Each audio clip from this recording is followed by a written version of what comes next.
तो जो इस समय की जो सिचुएशन है देश में वो है चुनाव की सिचुएशन सामने दिख रही है, जिसमें विधानसभा चुनाव होने वाले हैं और 2024 में लोकसभा चुनाव होने वाले हैं।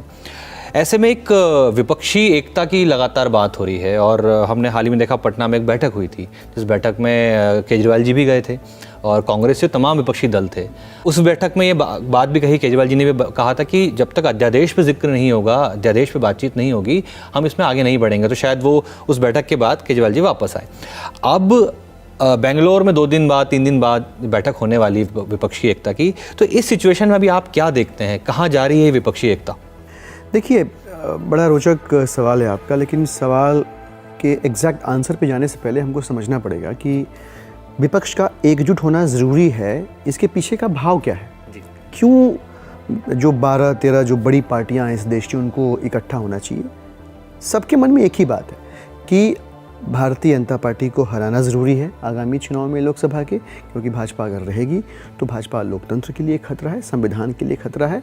देश बचे रहना चाहिए, संविधान बचे रहना चाहिए, बाकी सारी चीज़ें तो सेकेंडरी हैं। यही भाव है। अब आप इसको कांग्रेस के कंटेक्स्ट में जब देखते हैं तो बाकी सारी पार्टियां भी यही कह रही हैं, कांग्रेस भी यही कह रही है, लेकिन जैसे ही बात संविधान को बचाने की आती है, इलेक्टोरल डेमोक्रेसी को बचाने की बात आती है और दिल्ली की बात आती है, तो कांग्रेस के सुर बदल जाते हैं। आप सोचिए कि सुप्रीम कोर्ट में 8 साल दिल्ली की जनता के अधिकारों को लेकर केजरीवाल जी ने, दिल्ली की सरकार ने संघर्ष किया और सुप्रीम कोर्ट ने बहुत सुप्रीम फैसला दिया कि भाई दिल्ली को चलाने के लिए सारे आवश्यक अधिकार केजरीवाल जी की सरकार के पास होने चाहिए। 8 दिन भी नहीं लगा और केंद्र की सरकार ने जबरन एक ऑर्डिनेंस ला के उसे पलट दिया। प्रिटेंड भी नहीं किया कि सुप्रीम कोर्ट सुप्रीम है और एक अध्यादेश के ज़रिए 8 साल के संघर्ष को ज़ीरो कर दिया। सीधा सीधा सबने माना कि यह लोकतंत्र पे हमला है, ये देश के संवैधानिक मूल्यों को डिस्टॉर्ट करने की कोशिश की जा रही है।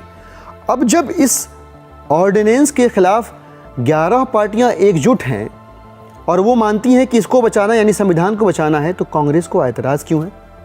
कांग्रेस संविधान बचाने का दम भरने के बाद जब बात आती है ऑर्डिनेंस पे एकजुट होने की, इकट्ठा होने की, तो कांग्रेस को सांप पता नहीं क्यों सूंघ जाता है। इस बात को लेकर हम बहुत आशान्वित होकर पटना गए हुए थे, माननीय सीएम साहब गए हुए थे और वहाँ से ये उम्मीद जगी कि लोकतंत्र को, डेमोक्रेसी को बचाने की बात करने वाली कांग्रेस पार्टी अब शायद गंभीर होगी और इस मसले पर, जो किसी एक पार्टी की बात नहीं है, किसी एक नेता मुख्यमंत्री को बचाने की बात नहीं है, दिल्ली के जनता की लोकतांत्रिक अधिकारों को बचाने की बात है, डेमोक्रेसी को बचाने की बात है, संविधान को बचाने की बात है। इस पे संभवतः कांग्रेस जो है वो विवेकपूर्ण तरीके से फैसला लेगी और निकला उस दिन उस बैठक का परिणाम शून्य रहा, ऐसा नहीं कहूँगा मैं, क्योंकि कहा गया कि मॉनसून सेशन के पहले कांग्रेस ने कहा कि 15 दिन पहले, एग्जैक्ट एक डेडलाइन, एक मियाद तय हुई, 15 दिन पहले हम आपको इस पे अपना मत देंगे।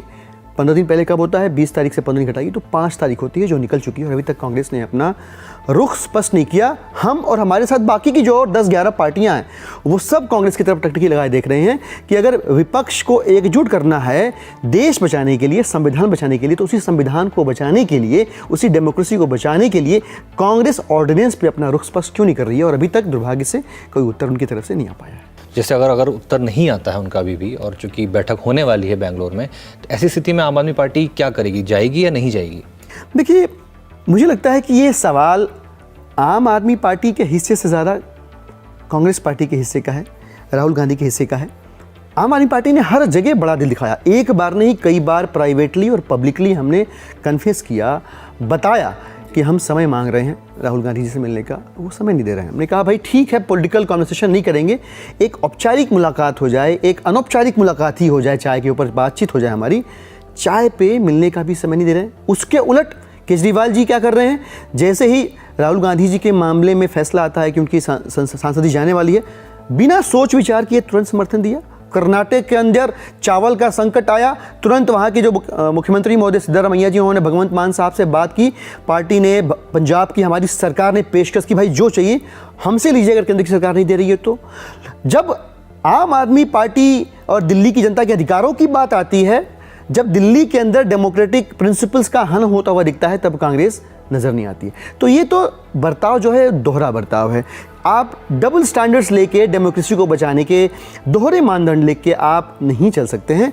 मुझे लगता है कि कांग्रेस को बड़ा ज़रूरी है कि हमसे पहले कांग्रेस उत्तर दे कि 15 दिन पहले मानसून सेशन के जो अपना रुख स्पष्ट करने का वायदा उन्होंने किया था वो क्यों नहीं कर रहे।